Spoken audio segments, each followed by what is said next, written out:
Muy bien, el mensaje de esta noche está registrado en el Evangelio de Juan. Abran sus Biblias, por favor, en el Evangelio de Juan, el capítulo 5. Y aquí encontramos una historia muy interesante sobre un milagro que Jesús realizó cuando estuvo en la tierra. Quiero hacer una pregunta. ¿A cuántos de ustedes les gusta ver a Dios haciendo milagros? ¿Cuántos de ustedes creen en los milagros? ¿Y cuántos de ustedes necesitan un milagro esta noche? ¿Saben? Vamos a leer el versículo 1 para entender un poco qué milagro hizo Jesús aquí en Juan capítulo 5. ¿Ya lo tienen, amados? ¿Lo tienen? Muy bien, dice así. Y después de estas cosas, había una fiesta de los judíos, y subió Jesús a Jerusalén. De paso, era en Jerusalén donde se centraba todas las fiestas judías de diferentes lugares del país. Ellos caminaban kilómetros para llegar a Jerusalén. En Israel se celebraban 7 fiestas: la Pascua, los panes sin levadura, las primicias, el Pentecostés, las cabañas, el día de la expiación. Eran 7 fiestas, y la de las trompetas. Eran 7 fiestas anuales que tenían los israelitas en Jerusalén. De ellos se le animaba a las personas a asistir por lo menos a tres de las 7 fiestas. Y si no podía, por lo menos se le animaba a ir a una de todas las fiestas. Pero la idea era que todos los años las personas subieran a Jerusalén. Eran tiempos de alegría, eran tiempos de regocijo, la gente estaba contenta. ¿Cuánto les gustan las fiestas? ¿Les gustan las fiestas? Las fiestas de Dios, ¿verdad? Estamos hablando de fiestas donde se celebra el gozo, la celebración de la alegría espiritual, ¿no es así? No, esta fiesta, cuando dice que Jesús subió una fiesta, no es las fiestas mundanas que hoy se celebran. Eran fiestas religiosas, fiestas espirituales. Y Jesús participaba de la alegría. ¿Saben? Algunas personas pintan a un Jesús así como lóbrego, sombrío, muy serio, que no sonreía. Pero el Jesús de la Biblia era un Jesús que celebraba con los que estaban contentos. Jesús le gusta estar donde la gente está feliz. ¿Estás feliz esta noche? Pues Jesús está donde hay alegría. Jesús va con la gente que está contenta. Jesús celebra con los que están contentos, con los que están felices. El gozo es parte de la fe. Y Jesús subió a celebrar también con la gente. Él subió a cumplir su misión dentro de esas fiestas. Versículo 2. Y hay en Jerusalén, cerca de la puerta de las ovejas, un estanque en hebreo que se llama Betesda, que tiene 5 pórticos. Ustedes saben que Jerusalén tenía 12 puertas, 12. La ciudad de Jerusalén tenía 12 puertas, y qué interesante que Jesús escogió la puerta de las ovejas para entrar.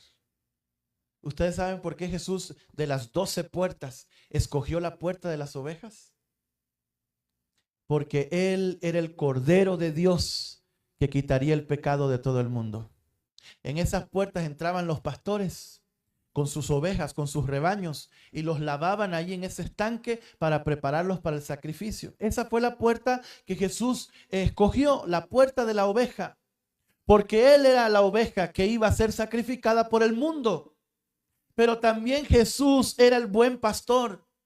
Él entró por la puerta donde entraban los pastores, porque Jehová es nuestro pastor y nada nos debe faltar. ¿Cuántos creemos que Jesús es nuestro pastor?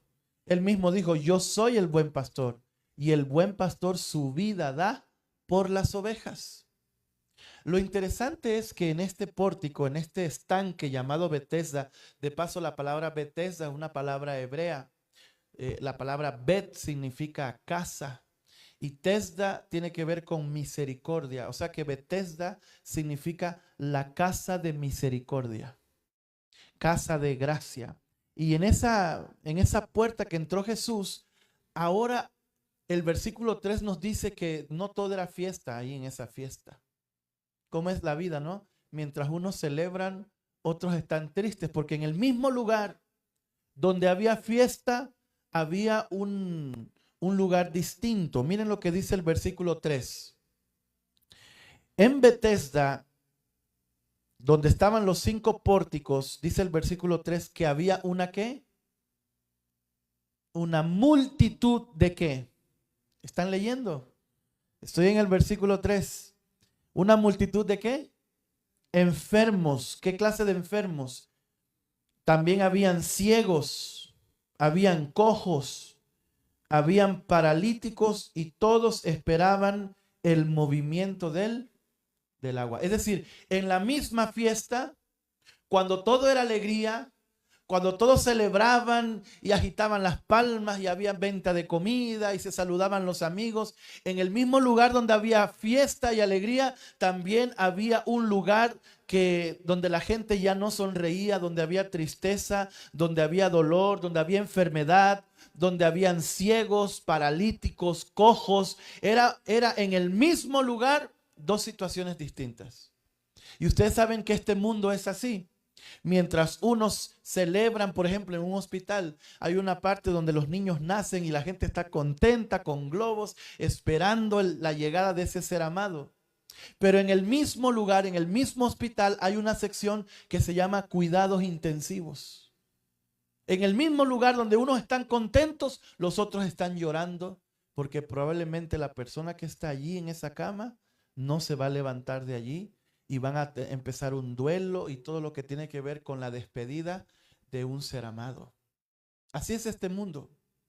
Mientras unos pasan felices por la calle, contentos, sonriendo, otros pasan por la misma calle llorando, sufriendo. Era una fiesta. Había gente contenta y Dios estaba contento con los que estaban contentos, pero también Jesús se acercó a donde había enfermedad. Jesús se acercó donde había gente triste, porque ese Dios que se alegra con los que se alegran, también es un Jesús que llora con los que lloran, que va donde está el enfermo y sufre con el enfermo. Si tú tienes un enfermo en casa, tienes que saber que Jesús también sufre contigo. Si tú tienes una necesidad, el Señor también tiene esa necesidad contigo. Es decir, en medio del dolor, en medio de la tragedia humana, en medio del sufrimiento, tenemos un Dios que está alegre con los que se alegran, pero que también llora con los que lloran. Ahora, ¿leyeron el versículo 3? ¿Cuál era la esperanza de esos enfermos? ¿Cuál era la esperanza de esos paralíticos? ¿En qué esperaban? ¿En qué tenían su confianza ellos? A ver. ¿En que se moviera qué cosa? El agua. Ellos esperaban, de paso todo ser humano espera algo. Solo que cuando no esperamos en Dios, esperamos en cualquier cosa. Esperamos en personas, esperamos en situaciones. Ellos esperaban un movimiento. Ellos esperaban en la creencia que tenían un movimiento, esperaban en el agua. De paso hay gente que cree en esta tierra de todo. Creen en la luna, creen en el sol, creen en animales, adoran, aquí en la tierra se adoran animales. El ser humano cuando no cree, cuando no espera en Dios, empieza a esperar en un presidente, en un político, en un familiar que le va bien, espera en el ser humano. Su confianza se deposita en otras cosas. Algunos en ganar la lotería, otros esperando que lo llamen a un trabajo que a veces nunca lo llaman.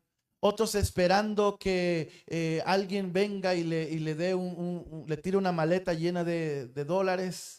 ¿En qué está nuestra esperanza esta noche? ¿O en quién debería estar la esperanza de los enfermos, cojos, ciegos, paralíticos? El ser humano, ¿en quién debería esperar? Bueno, ellos estaban esperando, pero esperaban en un lugar equivocado.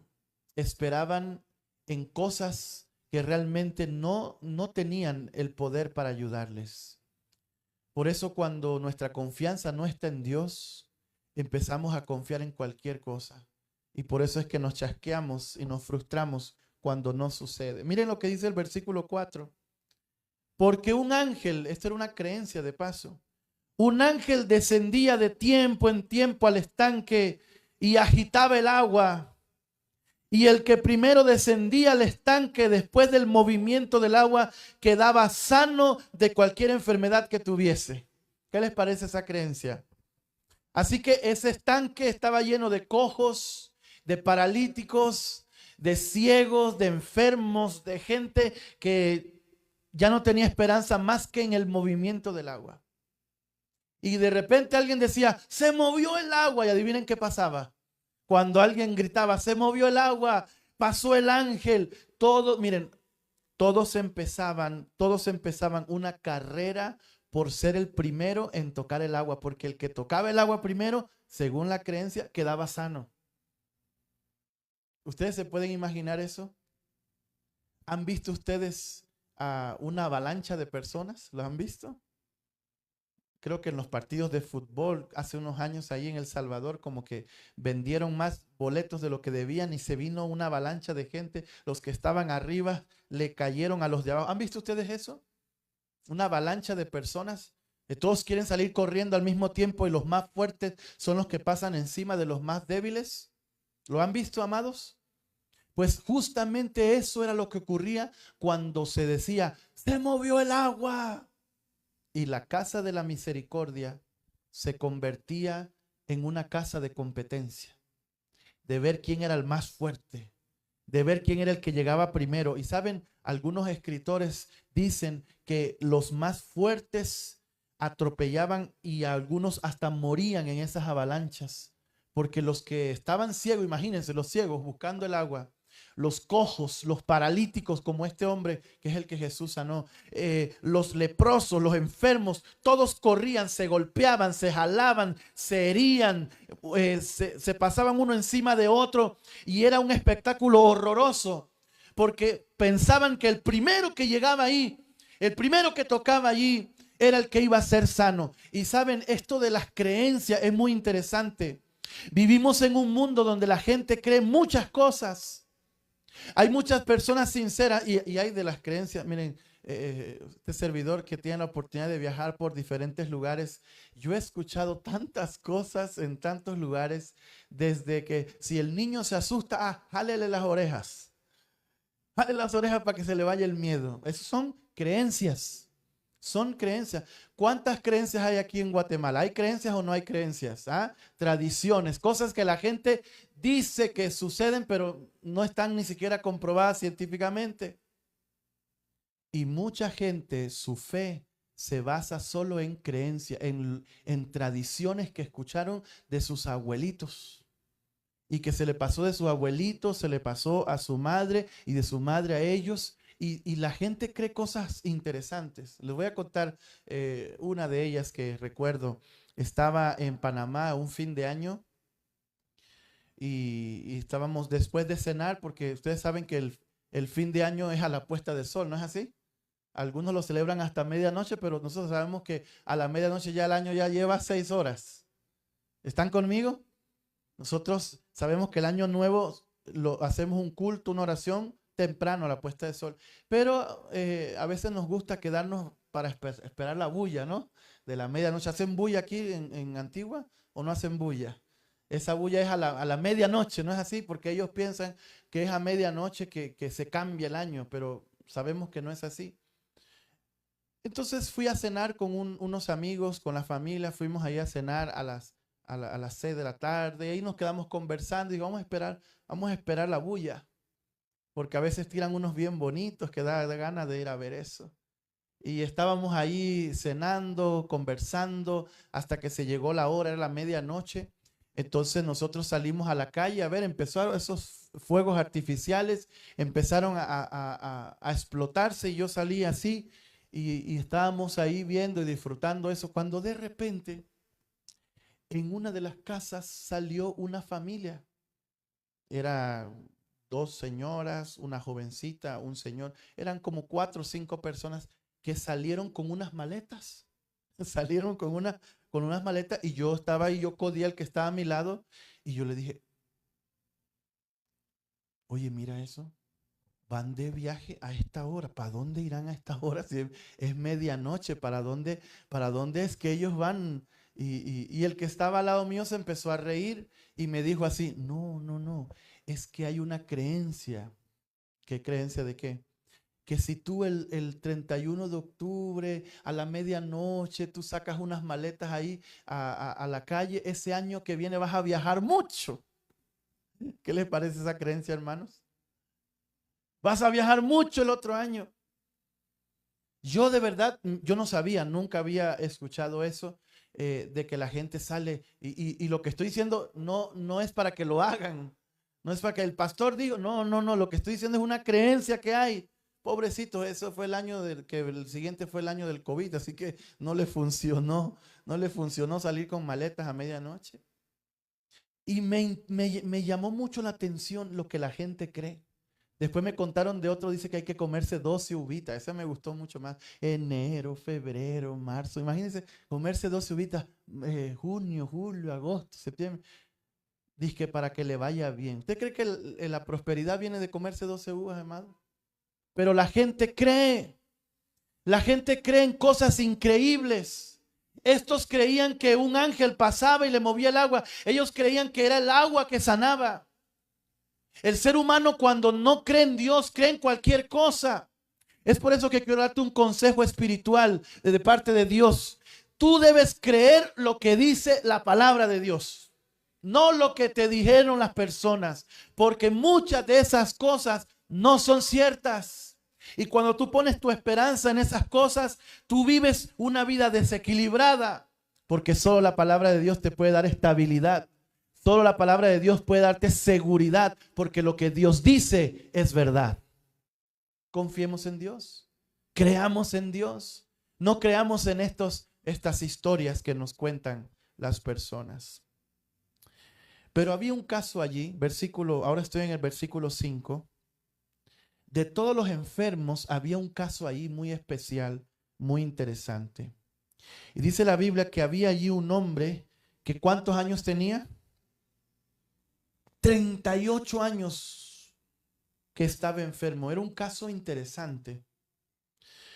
De paso era tan interesante que de todos los enfermos, ese fue el que Jesús se acercó para ayudar. ¿Usted se imagina que es estar enfermo 38 años? 38 años queriendo entrar al agua primero. 38 años esperando llegar de primero para sanarse y sabiendo que ahora sabemos que esa agua no era milagrosa, porque el único que te puede sanar es Dios. El único que te puede sanar y dar un nuevo corazón es Dios. Pero él tenía 38 años enfermo. Ahora, quiero entrar en un tema un poco delicado sobre la enfermedad, pero tengo que decirlo, porque es mi deber decirlo. Ustedes saben que hay dos clases de enfermos. En esta tierra hay dos clases de enfermos. Están los enfermos como Job, que era un hombre bueno, se alimentaba bien, vivía bien, pero la enfermedad vino. Hay enfermedades que vienen a nuestra vida no por nuestros pecados o por nuestro estilo de vida, sino porque este mundo de maldad es así. Hay gente que se cuida mucho y se enferma. Hay enfermedades que vienen y que no las buscamos. Ese es un tipo de enfermos. Pero hay un segundo tipo de enfermos que están enfermos por su estilo de vida. ¿Están conmigo? Están enfermos porque sus malos hábitos de vida, lo que hacen, la forma en cómo comen o cómo viven, los enferma. Y están enfermos por consecuencia de sus actos. ¿Están conmigo? O sea, hay unos enfermos que están enfermos inocentemente porque este mundo de maldad enferma a los que se portan bien. Pero hay otros enfermos que están enfermos porque no se alimentan bien o porque no siguen las reglas de las leyes de la salud. Están enfermos porque tienen malos hábitos perniciosos para la salud. ¿Están conmigo hasta aquí? Bueno, el caso de este hombre era el segundo. Él no estaba paralítico involuntariamente. Él estaba paralítico por su propia decisión. Pero Jesús es un Dios que da oportunidades. Y se le acercó. Y dice la Biblia que cuando se le acercó, versículo 6 ahora, cuando Jesús lo vio allí acostado y supo que llevaba ya mucho tiempo allí, le hizo una pregunta muy interesante. ¿Quieres ser sano? El corazón de Jesús se movió a misericordia cuando lo vio ahí, 38 años acostado. Se le acercó y le hace una pregunta.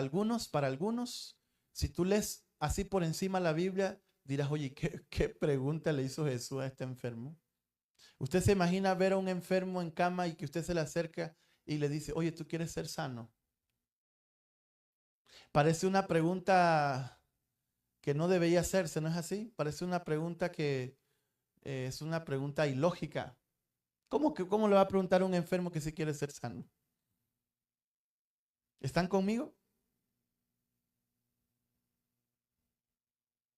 En la pandemia, como no teníamos nada que hacer, colgué una hamaca en mi casa.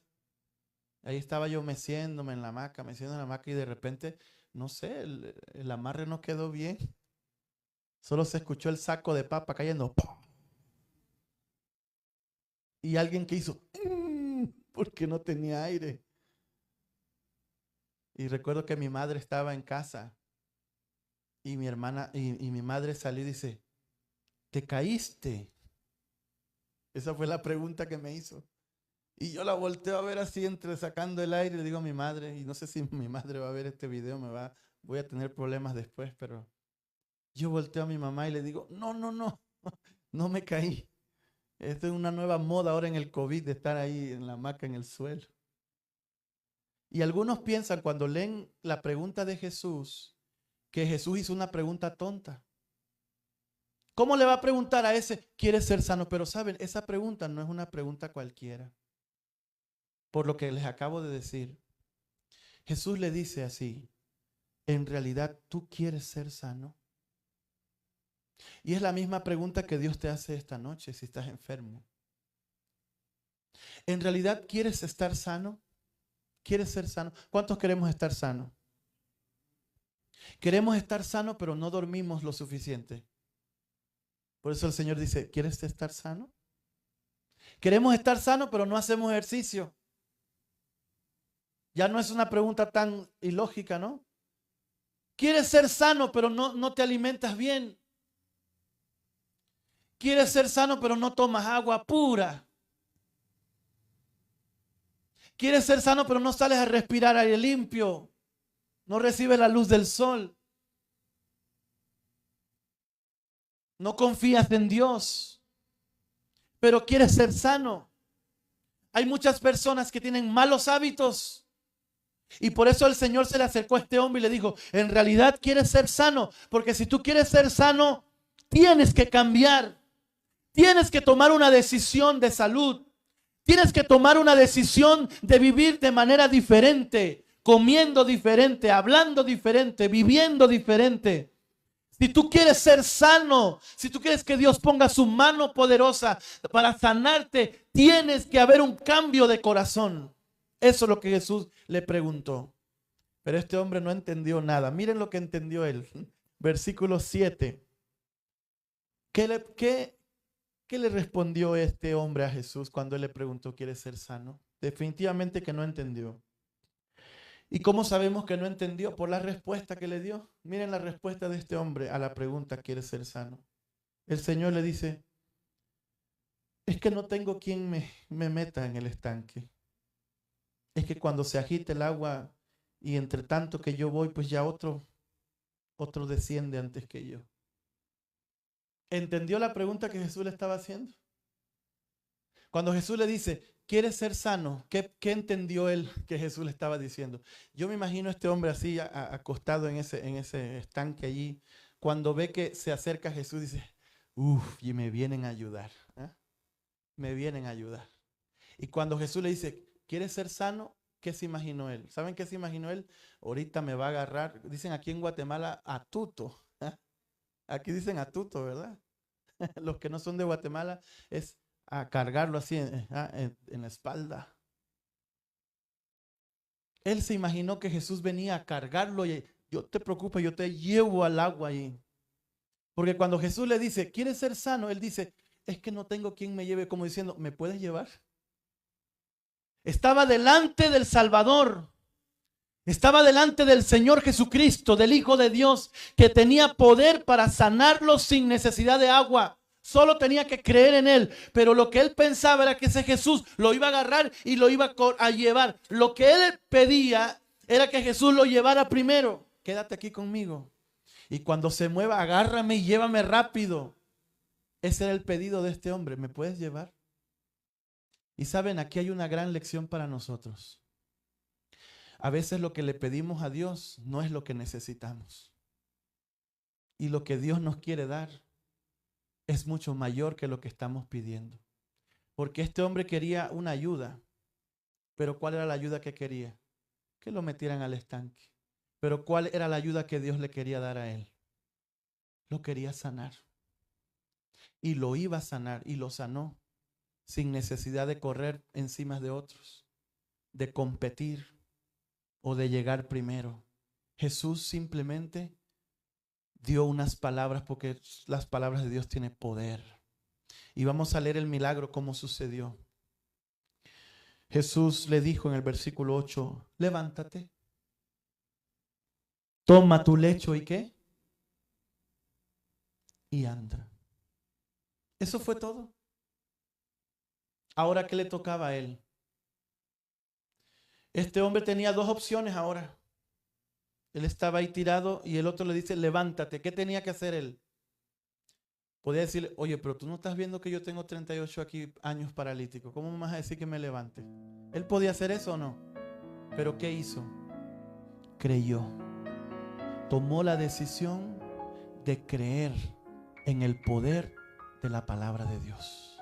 De que cuando Dios te dice levántate, es porque Él te va a poner en pie, porque Él te va a sanar, porque va a hacer un milagro en tu corazón. Esta noche yo quiero explicarte y presentarte a un Jesús que con su palabra puede cambiarte la vida por completo. Esta noche yo quiero presentarte a un Jesús que con su voz puede levantarte de esa parálisis del pecado, de esa ceguera espiritual, de esa enfermedad de lepra espiritual. Esta noche yo te estoy presentando a un Jesús que te dice, es hora de levantarte, es hora de darme el corazón, es hora de creer. Y dice la Biblia que al instante, versículo 9, al instante aquel hombre fue sanado y tomó su cama y anduvo. Y ese día era un día de reposo. Hay un poder cuando creemos. Lo que pasa es que a veces creemos en todo menos en Dios. Pero Dios puede transformar tu vida. Dios puede cambiar tu carácter. Dios puede levantarte de esa cama. Dios puede quitar tus dudas. Dios puede animarte de ese desánimo en que andas hace tiempo. Dios puede devolverte a aquellos seres amados que has perdido. Dios puede transformar tu corazón esta noche. Pero tú necesitas creer. ¿Y saben qué es creer? Creer es confiar en lo que Él nos dice. Que cuando Él te dice levántate, es porque Él tiene planes para nosotros. Pero si te pones a decir, ¿cómo me voy a levantar? Si tengo 38 años aquí que no me levanto. Y empiezas a dudar del poder de Dios. Ese día no hubiese habido un milagro. Pero ese día hubo un hombre que confió en Dios. Y yo te puedo decir una cosa, vale la pena confiar en Dios. Y tú que me estás escuchando allá en tu casa, si todavía no le has dado tu corazón a Dios, es momento de levantarte y creer en su palabra. La mejor decisión que puede tomar un ser humano para tener vida eterna es creer lo que dice Dios. Y Dios dice, dame tu corazón. Bautízate. Yo quiero que inicies una nueva vida. Tienes que creer ya en mí. Has creído demasiado en tu propio esfuerzo, en tu propia valentía. Has creído demasiado en las personas. Has creído demasiado en el movimiento del agua. Pero es momento, es noche de creer en mí. Y yo quiero saber si esta noche aquí en este lugar o allá donde estás, por favor comunícate con nosotros. Pero si esta noche aquí entre nosotros hay una persona que cree en la palabra de Dios, que todavía no se ha bautizado, pero esta noche, escuchando esta historia, dice: yo creo que Dios me puede restaurar, que Dios me puede sanar, que Dios me puede dar una nueva vida. Yo quiero que en esta noche tú tomes esa decisión aquí. ¿Hay alguien? Yo quiero que vengas aquí esta noche conmigo, porque yo quiero orar por ti, para prepararte para ese nuevo nacimiento.